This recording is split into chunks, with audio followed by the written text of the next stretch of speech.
৪৫ দিনের যুদ্ধবিরতি কি সত্যিই সম্ভব? ইরান কি হরমুজ প্রণালী খুলতে রাজি হবে? ট্রাম্পের আলটিমেটাম কূটনীতি নাকি চাপের কৌশল? এই আলোচনা ব্যর্থ হলে কি হতে পারে মধ্যপ্রাচ্যে?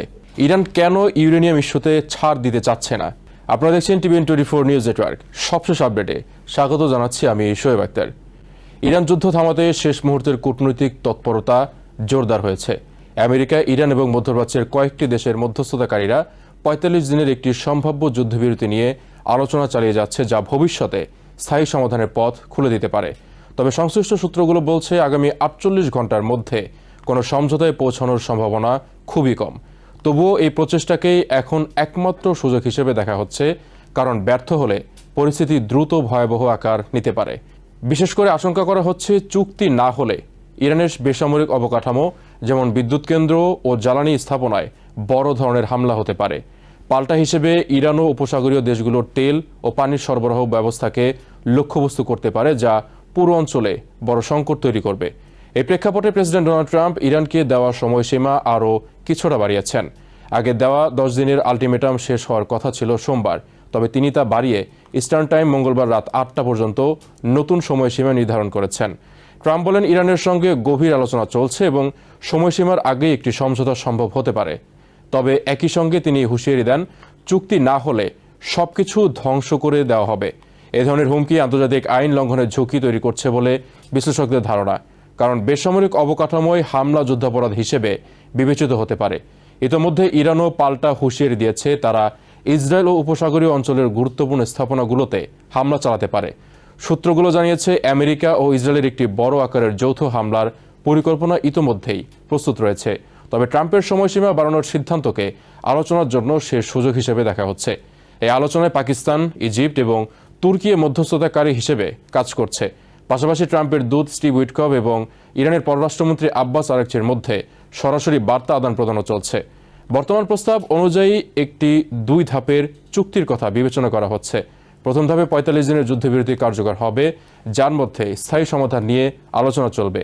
প্রয়োজনে এই যুদ্ধবিরতির সময়সীমা আরও বাড়ানো হতে পারে। দ্বিতীয় ধাপে হবে স্থায়ীভাবে যুদ্ধের অবসান ঘটানোর চুক্তি। তবে মূল জটিলতা দুটি বিষয়ে: হরমুজ প্রণালী এবং ইরানের উচ্চমাত্রায় সমৃদ্ধ ইউরেনিয়াম। মধ্যস্থতাকারীরা মনে করছেন এই 2 ইস্যুর পূর্ণ সমাধান কেবল চূড়ান্ত চুক্তির মাধ্যমেই সম্ভব।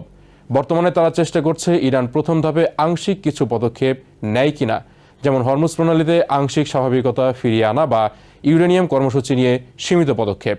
কিন্তু সূত্রগুলো বলছে ইরান এই 2 বিষয়কে তাদের প্রধান দর কষাকষির হাতিয়ার হিসেবে দেখছে এবং শুধু ৪৫ দিনের যুদ্ধবিরতির জন্য এগুলোতে বড় ছাড় দিতে রাজি নয়। এছাড়া ইরান স্পষ্ট করেছে তারা এমন কোনো চুক্তি চায় না যেখানে কাগজে যুদ্ধবিরতি থাকবে কিন্তু পরে আবার হামলা শুরু হতে পারে, যেমনটি গাজা বা লেবাননে দেখা গেছে। এই কারণে মধ্যস্থতাকারীরা এখন আমেরিকার পক্ষ থেকে কিছু নিশ্চয়তা দেওয়ার পথ খুঁজছে, যাতে ইরান বিশ্বাস করতে পারে যে যুদ্ধবিরতি স্থায়ী সমাধানের দিকে যাবে। এদিকে হোয়াইট হাউস এই বিষয়ে আনুষ্ঠানিক কোনো মন্তব্য করেনি। পরিস্থিতি আরও জটিল করে তুলেছে সম্ভাব্য পাল্টা হামলার আশঙ্কা। সূত্রগুলো বলছে যদি আমেরিকা ও ইসরায়েল ইরানের জ্বালানি অবকাঠামোয় বড় আকারের হামলা চালায়, তাহলে ইরানের প্রতিক্রিয়া উপসাগরীয় দেশগুলোর জন্য মারাত্মক হতে পারে।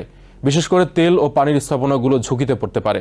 মধ্যস্থতাকারীরা ইরানকে সতর্ক করে দিয়েছে, আর সময় নেই, আগামী 48 ঘন্টায় শেষ সুযোগ। তবে এখন পর্যন্ত ইরানের অবস্থান কঠোরই রয়েছে। তারা প্রকাশ্যে কোনো বড় ছাড় দিতে রাজি নয়। এমনকি ইরানের রেভলিউশনারি গার্ড কোরের নৌবাহিনী জানিয়েছে, যুদ্ধের আগে হরমুজ প্রণালীর যে অবস্থা ছিল তা কখনোই আর আগের মতো হবে না, বিশেষ করে আমেরিকা ও ইসরায়েলের জন্য। পরিস্থিতি এখন এক সংকটময় মোড়ে দাঁড়িয়েছে।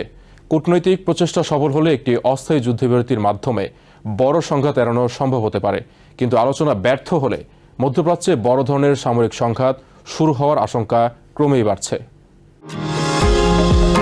নিউ ইয়র্ক থেকে সম্প্রচারিত TVN24 টেলিভিশন, বিশ্বজুড়ে বাঙালির কণ্ঠস্বর।